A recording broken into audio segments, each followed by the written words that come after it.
आज़ादी के वक्त सिर्फ राजनीतिक फ्रीडम नहीं, एक टूटी लूट चुकी इकोनॉमी भी मिली थी। अगर आप यूपीएससी या यूपीपीसीएस एस्पिरेंट हो तो ये जर्नी समझना ज़रूरी है। यू वॉचिंग ISPCS डिकोडेड, जहाँ सिलेबस होता है डिकोड और एग्ज़ाम होता है crack. India is the pivot of our empire. अगर हम दुनिया के किसी और हिस्से को खो भी दें तो ब्रिटिश एम्पायर जिंदा रह सकता है, लेकिन अगर इंडिया चला गया तो हमारा एम्पायर डूब जाएगा और सूरज हमेशा के लिए अस्त हो जाएगा। ये वर्ड्स थे विक्टर अलेक्जेंडर रूस के, जो ब्रिटिश इंडिया के वाइसरॉय थे। इंट्रोडक्शन।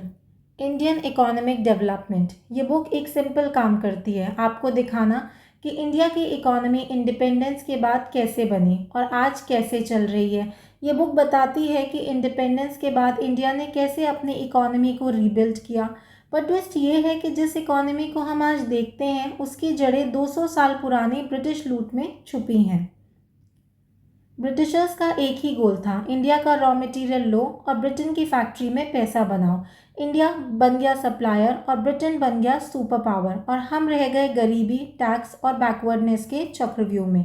इसलिए जब हम आज इंडियन इकोनॉमी और प्लानिंग की बात करते हैं तो पहले समझना ज़रूरी होता है, कॉलोनियल ज़माने ने हमारी इकोनॉमी की नींव ही कमज़ोर कर दी थी।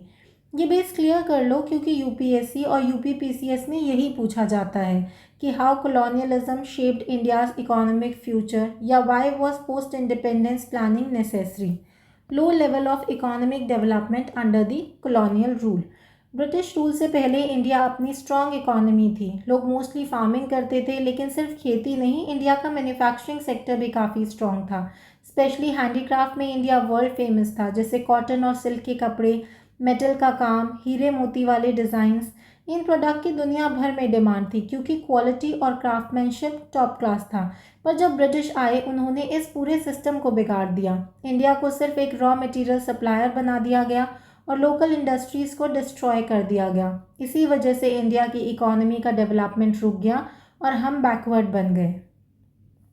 Textile industry in Bengal. Muslin एक बहुत ही फाइन कॉटन कपड़ा था जो बंगाल स्पेशली ढाका के आसपास बनाया जाता था। ढाका आज के बांग्लादेश की कैपिटल है। यहाँ के ढकाई मशलिन दुनिया भर में फेमस था अपनी सॉफ्टनेस और क्वालिटी के लिए। इसका बेस्ट वर्जन था मलमल। मलमल के नाम से इसका बेस्ट वर्जन जाना जाता था, इतना सॉफ्ट कि हवा में उड़ जाए। विदेशी ट्रैवलर्स इसे मलमल शाही या मलमल खास भी कहते थे, क्योंकि ये कपड़ा राजा महाराजाओं के लिए होता था। एक टाइम जब पूरी दुनिया इंडिया के मशलिन के कपड़े की फ़ैन थी, पर ब्रिटिश रूल के बाद ये इंडस्ट्री भी बर्बाद हो गई। मशलिन का एग्जाम्पल यूपीएससी या यूपीपीसीएस जीएस आंसर्स में यूज़ करो जब भी ब्रिटिश इकोनॉमिक एक्सप्लॉयटेशन या डिक्लाइन ऑफ इंडियन इंडस्ट्रीज़ का मेंशन हो। ब्रिटिश रूल के टाइम पर जो इकोनॉमिक पॉलिसीज़ बनाई गई उनका फोकस इंडिया के डेवलपमेंट पर नहीं था, बल्कि ब्रिटेन के फ़ायदे पर था। ब्रिटिशर्स चाहते थे कि इंडिया सिर्फ एक रॉ मटेरियल सप्लायर बन जाए और जो माल ब्रिटेन में बनता है वही यहाँ बेचा जाए, यानी इंडिया को एक मार्केट और सप्लायर में बदल दिया गया। कॉलोनियल गवर्नमेंट ने कभी भी इंडिया की इनकम या लोगों की कमाई को सही से मेजर करने की कोशिश नहीं की। सिर्फ कुछ इंडिविजुअल्स ने ट्राई किया, जैसे दादा भाई नरोजी, विलियम डिगबाय, फ्रिंडली शिरिस, VKRV राव और RC Desai. It was Rao जिनके एस्टिमेट को सबसे ज़्यादा एक्यूरेट माना गया। स्टडीज़ ने ये दिखाया कि 1900s के पहले 50 सालों में इंडिया का ओवरऑल इकोनॉमिक ग्रोथ सिर्फ 2% से भी कम था और पर पर्सन इनकम तो 0.5% से भी कम बढ़ रही थी। मतलब इकोनॉमी रुक चुका था। यूपीपीसीएस और यूपीएससी एस्पिरेंट्स के लिए ये पॉइंट तब यूज़ करो जब आपसे पूछा जाए कि how did British policies effect Indian economic structure, या why was India's economic growth so low under the British rule. British rule के time Indian economy mostly agriculture पर डिपेंड थी। अराउंड 85% लोग विलेजेस में रहते थे और उनका गुजारा खेती या उससे जुड़ी एक्टिविटीज़ से होता था। लेकिन सोचने वाली बात यह है कि इतने बड़े पॉपुलेशन के फार्मिंग पर डिपेंडेंट होने के बाद भी एग्रीकल्चर स्टेगनेंट था, यानी कि नाक के बराबर ग्रोथ हो रही थी और कभी कभी तो और भी बुरा हाल हो जाता था। खेती का एरिया ज़रूर बढ़ा लेकिन प्रोडक्टिविटी लो थी। सबसे बड़ी प्रॉब्लम थी ब्रिटिशर्स का land revenue system. Specially ज़मींदारी system, जिसने बंगाल साइड के ज़मींदार को सिर्फ रेंट कलेक्ट करना होता था। उनको फार्मर्स की हालत से कोई मतलब नहीं था। ज़मींदार सिर्फ पैसा लेते थे और अगर रेंट टाइम पर ना दिया तो लैंड चला जाता था।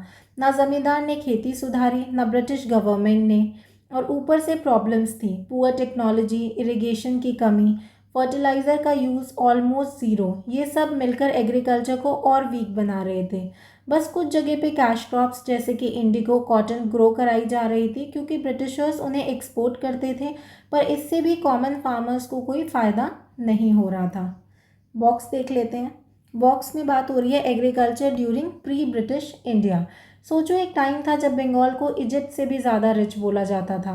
17वीं सेंचुरी में फ्रेंच ट्रैवलर बर्नियर ने लिखा था, बंगाल इतना रिच है कि कॉटन, सिल्क, चावल, चीनी, मक्खन सब कुछ यहाँ बड़ी क्वांटिटी में बनता है।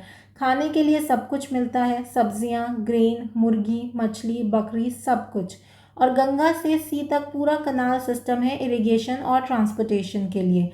ये था इंडिया का golden agricultural time, pre British era, जब प्रोडक्शन हाई, रिसोर्सेज प्लेंटी और लोग खुशहाल थे। लेकिन 200 साल बाद जब ब्रिटिश चले गए, इंडिया की खेती स्टेगनेंट थी, प्रोडक्टिविटी डाउन, फार्मर्स गरीब, इरिगेशन सिस्टम टूट चुका था और ज़मींदारी सिस्टम ने किसानों की कमर तोड़ दी थी। ब्रिटिश रूल ने एक समृद्ध एग्रीकल्चर सिस्टम को एक्सप्लॉइट और बर्बाद कर दिया। जो इंडिया एक टाइम पे वर्ल्ड का टॉप प्रोड्यूसर लगता था, वो ब्रिटिश एरा में स्ट्रगल करने लगा।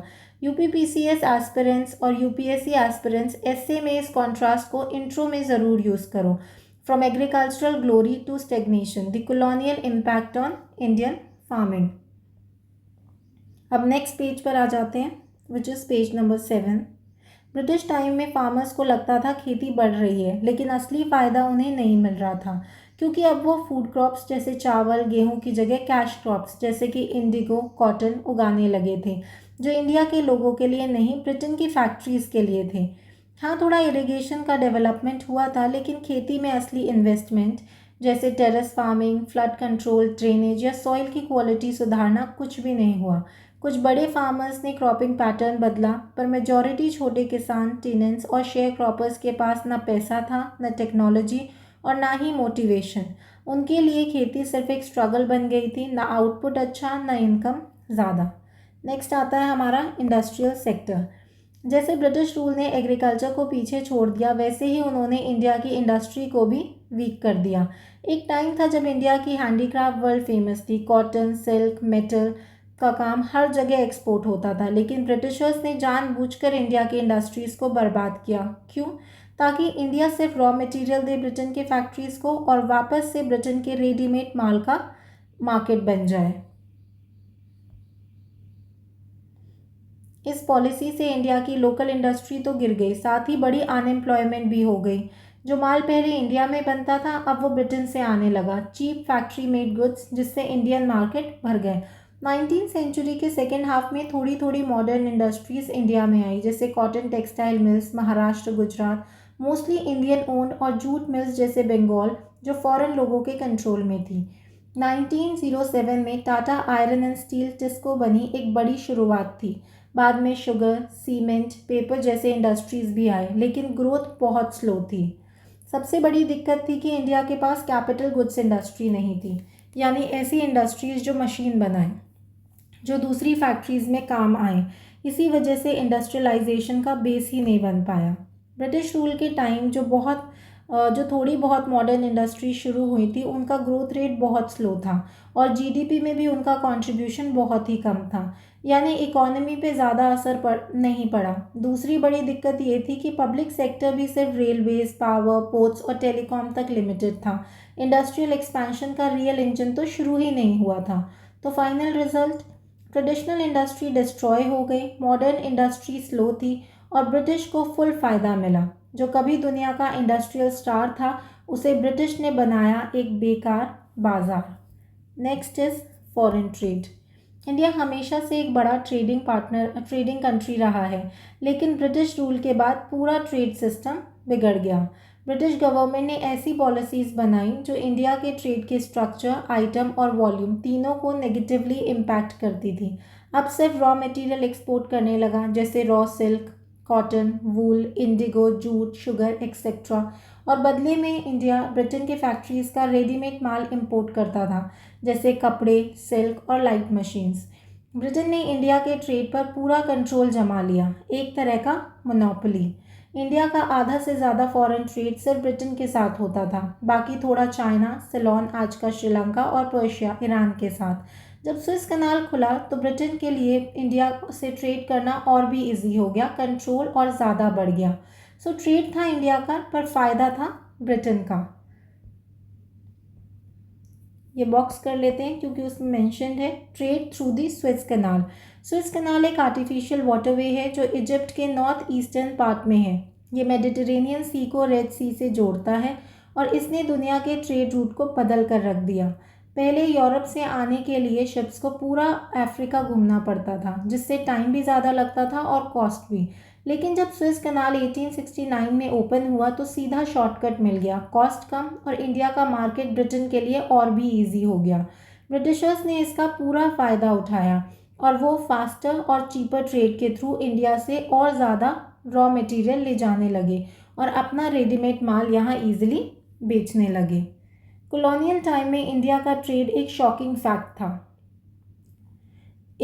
फैक्ट था। हम बहुत कुछ एक्सपोर्ट करते थे पर ज़्यादा फ़ायदा नहीं मिलता था। इसे कहते हैं एक्सपोर्ट सरप्लस, यानी माल बाहर भेजा जाता था लेकिन उससे इंडिया को असली लाभ नहीं मिल रहा था। इसका डायरेक्ट नुकसान ये था कि इंडिया के लोगों के लिए खाने का अनाज, कपड़े, ये सब नहीं था। केरोसिन जैसे बेसिक चीज़ें मार्केट में मिलती ही नहीं थी। सब कुछ एक्सपोर्ट हो जाता था और ये पैसा भी इंडिया में नहीं आता था। ना सोना आया ना चांदी, बल्कि ये पैसा गया ब्रिटिश गवर्नमेंट के खर्चे में, जैसे कि लंदन में उनके ऑफिसेज, ब्रिटिश वॉर और इनविजिबल इंपोर्ट, जिसका मतलब था हिडन पेमेंट्स जैसे सर्विसेज और फीस। ये सब मिला के जो हो रहा था उसका नाम था ड्रेन ऑफ वेल्थ, यानी भारत की दौलत की छुपके से चोरी। नेक्स्ट आता है डेमोग्राफिक कंडीशन। ब्रिटिश इंडिया में पहली बार पॉपुलेशन डिटेल्स 1881 में सेंसस के थ्रू कलेक्ट किए गए। हाँ, उस सेंसस में कुछ लिमिटेशंस थी, लेकिन फिर भी उसने एक इम्पॉर्टेंट बात बताई कि इंडिया की पॉपुलेशन ग्रोथ काफ़ी अनइवन थी, यानी हर जगह एक जैसी स्पीड से लोगों की संख्या नहीं बढ़ रही थी। बाद में हर 10 साल में सेंसस होता रहा, लेकिन ये डेटा मोस्टली ब्रिटिश गवर्नमेंट अपने बेनिफिट के लिए यूज़ करती थी, ना कि पब्लिक वेलफेयर की प्लानिंग के लिए। ब्रिटिश इंडिया में हर 10 साल में एक बार सेंसस होता था। 1921 इंडिया था डेमोग्राफिक ट्रांजिशन के फर्स्ट स्टेज में, यानी हाई बर्थ और हाई डेथ रेट वाला फेज़। 1921 के बाद सेकेंड स्टेज स्टार्ट हुआ, लेकिन पॉपुलेशन ग्रोथ अभी भी बहुत हाई नहीं थी। लिटरेसी का हाल, बस 16% लोग पढ़ पाते थे और उसमें से सिर्फ 7% विमेन लिटरेट थी। हेल्थ फैसिलिटीज़ ज़्यादा लोगों तक पहुंचती ही नहीं थी और जहां थी वो भी काफ़ी पुअर क्वालिटी की थी। इसी वजह से वाटर और एयरबोर्न डिजीज़ेस फैलते रहते थे। मोर्टालिटी रेट हाई था और इन्फेंट मोर्टालिटी रेट तो 218 पर 1000 था, मतलब हर 1000 बच्चे में से 218 बच्चे एक साल के अंदर मर जाते थे। आज ये रेट सिर्फ 28 पर 1000 है। लाइफ एक्सपेक्टेंसी सिर्फ 32 साल, आज के 69 साल के मुकाबले में काफ़ी कम। और डेटा पूरा नहीं था, पर एक बात क्लियर थी, गंभीर गरीबी हर जगह थी, जो इंडिया के पॉपुलेशन की हेल्थ और स्टैंडर्ड ऑफ लिविंग दोनों को वर्स बना रही थी। जिंदा रहना मुश्किल था, पढ़ना और जीना तो सपना ही था। Next is occupational structure. British rule के दौरान इंडिया के ऑक्यूपेशनल स्ट्रक्चर, यानी लोग किस काम में लगे हुए थे, उसमें ज़्यादा बदलाव नहीं हुआ। मतलब लोग वही पुराने काम कर रहे थे, मोस्टली एग्रीकल्चर और थोड़ा बहुत सर्विस सेक्टर में। ना इंडस्ट्री में ज़्यादा जॉब्स आए, ना ही नए सेक्टर्स ग्रो किए। ब्रिटिश पॉलिसीज़ का फोकस था सिर्फ उनके प्रॉफिट्स पर, इंडिया के एम्प्लॉयमेंट ग्रोथ पर नहीं। तो रिजल्ट, मेजॉरिटी लोग खेती में ही अटके रहे और इकोनॉमिक डाइवर्सिफिकेशन नहीं हो पाई। ब्रिटिश रूल के टाइम इंडिया का काम करने वाले लोगों का सबसे बड़ा हिस्सा, लगभग 70 से 75% सिर्फ एग्रीकल्चर में ही लगा रहता था, यानी ज़्यादातर लोग खेती में ही बिजी थे। इंडस्ट्री सिर्फ 10% लोगों को जॉब देती थी और सर्विस सेक्टर में भी बस 15 से 20% लोग ही काम करते थे। लेकिन ये पिक्चर हर जगह एक जैसी नहीं थी। मद्रास प्रेसिडेंसी, बॉम्बे और बंगाल में लोग धीरे धीरे खेती पर डिपेंडेंट होना कम कर रहे थे और मैन्युफैक्चरिंग या सर्विस सेक्टर में शिफ्ट हो रहे थे। मद्रास प्रेसिडेंसी मतलब आज का तमिलनाडु, आंध्रा, केरला और कर्नाटका। पर दूसरी तरफ कुछ राज्यों में जैसे उड़ीसा, राजस्थान और पंजाब एग्रीकल्चर में काम करने वाले लोग और बढ़ गए। तो यहाँ से दिख रहा था कि एक रीजनल इम्बैलेंस, कुछ एरियाज मॉडर्न हो रहे थे पर कुछ जगह अब भी एग्रीकल्चर में ही अटके हुए थे। देश आगे बढ़ रहा था अनइवन स्पीड से, किसी के हाथ हल, किसी के हाथ मशीन। नेक्स्ट आता है हमारा इंफ्रास्ट्रक्चर। ब्रिटिश टाइम में इंडिया में रेलवे, स्पोर्ट्स, टेलीग्राम्स और रोड का डेवलपमेंट तो हुआ, पर इसका असली रीज़न लोगों की सुविधा नहीं बल्कि ब्रिटिश अपना फ़ायदा देख रहा था। जो भी रोड बनाए गए उनका मेन यूज़ था आर्मी को इधर उधर मूव करना, गांव से रॉ मटेरियल निकाल के रेल या पोर्ट तक ले जाना, जिससे वो माल इंग्लैंड एक्सपोर्ट हो सके। ब्रिटिशर्स ने गांव तक पहुंचने वाले ऑल वेदर रोड्स बनाने में कोई इंटरेस्ट नहीं लिया। रिजल्ट, बारिश के टाइम में रूरल एरियाज़ का कांटेक्ट कट हो जाता था और जब फेमाइन या डिज़ास्टर आते थे तो गाँव के लोग सबसे ज़्यादा सफ़र करते थे। तो इंफ्रास्ट्रक्चर तो बना पर एक तरफा, सिर्फ उनके प्रॉफिट के लिए, पब्लिक के बेनिफिट के लिए नहीं। सड़कें बनी पर सिर्फ लूट के रास्ते के लिए, जनता के लिए नहीं। ब्रिटिशर्स ने 1850 में इंडियन रेलवेज इंट्रोड्यूस करा और इससे उनकी सबसे बड़ी कंट्रीब्यूशन माना जा सकता है, लेकिन इसका असली इम्पैक्ट दो तरह से इकोनॉमी को टच करता है।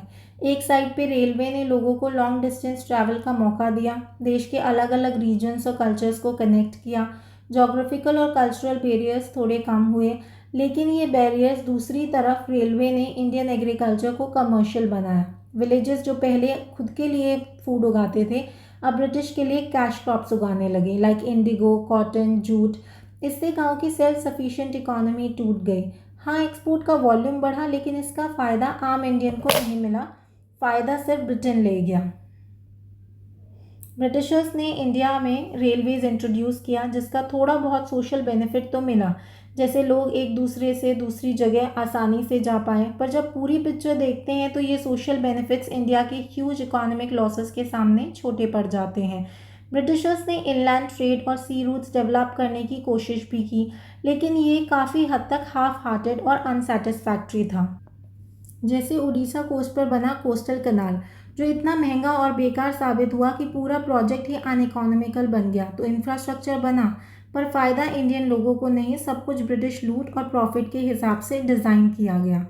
ब्रिटिशर्स ने उड़ीसा में एक बड़ा कनाल प्रोजेक्ट बनाया जो गवर्नमेंट की खजाने से काफ़ी महंगा पड़ा, लेकिन प्रॉब्लम ये थी कि थोड़ी ही देर बाद उसी रीजन में रेलवे लाइन डाल दी गई जो कनाल के बिल्कुल पैरेलल चलती थी और ज़्यादा फास्ट और चीप थी। तो कनाल का यूज़ ऑलमोस्ट ख़त्म हो गया और फाइनली प्रोजेक्ट को अबैंडन करना पड़ा, यानी बेकार हो गया पूरा पैसा।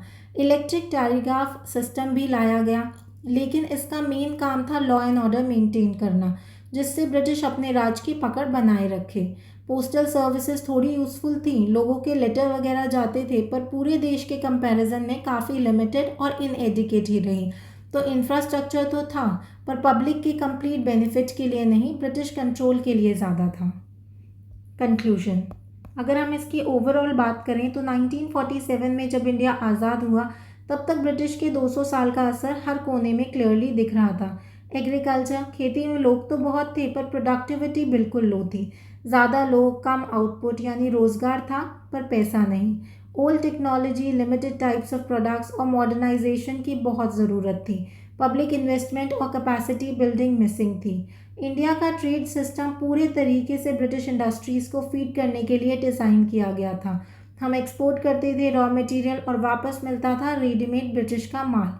रेलवे नेटवर्क तो था लेकिन अपग्रेडेशन, एक्सपेंशन और पब्लिक बेनिफिट के एंगल से कुछ नहीं हुआ था। फाइनल पिक्चर, गरीबी, बेरोज़गारी और डेवलपमेंट के ह्यूज चैलेंजेस हर सेक्टर में थे। पब्लिक पॉलिसी को वेलफेयर ओरिएंटेड बनाना सबसे बड़ी नीड थी। अंग्रेज़ तो चले गए पर उनका इकोनॉमिक दर्द छोड़ गए। Let's see the recap also. सबसे पहले, आज़ादी से पहले की इकोनॉमी को समझना ज़रूरी है, तभी हम समझ पाएंगे कि पोस्ट इंडिपेंडेंस इंडिया ने कितना प्रोग्रेस किया। ब्रिटिश गवर्नमेंट की इकोनॉमिक पॉलिसीज़ का मेन फोकस था अपना प्रॉफिट। उन्हें इंडिया की डेवलपमेंट से ज़्यादा मतलब नहीं था। एग्रीकल्चर स्टेगनेट कर रही थी, ज़्यादा लोग फार्मिंग में थे लेकिन प्रोडक्टिविटी बहुत लो थी। लोगों के पास काम था लेकिन पैसा और ग्रोथ नहीं। ब्रिटिश रूल ने इंडिया की हैंडीक्राफ्ट इंडस्ट्री को डिस्ट्रॉय कर दिया और मॉडर्न इंडस्ट्री सेटअप करने में भी कुछ खास इन्वेस्ट नहीं किया। हेल्थ फैसिलिटीज़ पुअर थी और बार बार आने वाले फेमाइन्स और कलामिटीज़ ने लोगों को और गरीब बना दिया। रिजल्ट, मोर्टालिटी रेट हाई और लोगों की quality of life low. Infrastructure जैसे रेलवे, पोर्ट्स डेवलप हुए, पर ब्रिटिशर्स का मोटिव था सिर्फ अपनी लूट और कंट्रोल, पब्लिक बेनिफिट के लिए नहीं। इंडिपेंडेंट इंडिया को इसी पुअर बेस से शुरू करना पड़ा। प्लानिंग और डेवलपमेंट से नई इकोनॉमी बनाना शुरू हुआ। ब्रिटिश चले गए, पर इंडिया के लिए असली स्ट्रगल तब शुरू हुआ। ऐसे सिंप्लीफाइड कंटेंट के लिए यूपीएससी या यूपीपीसीएस का कोई भी सब्जेक्ट हो, सब्सक्राइब करो IAS-PCS डिकोडेड, जहां हम हर टॉपिक को करते हैं आसान और एग्ज़ाम रेडी। मिलते हैं नेक्स्ट वीडियो में, तब तक के लिए स्टडी हार्ड, बाय बाय।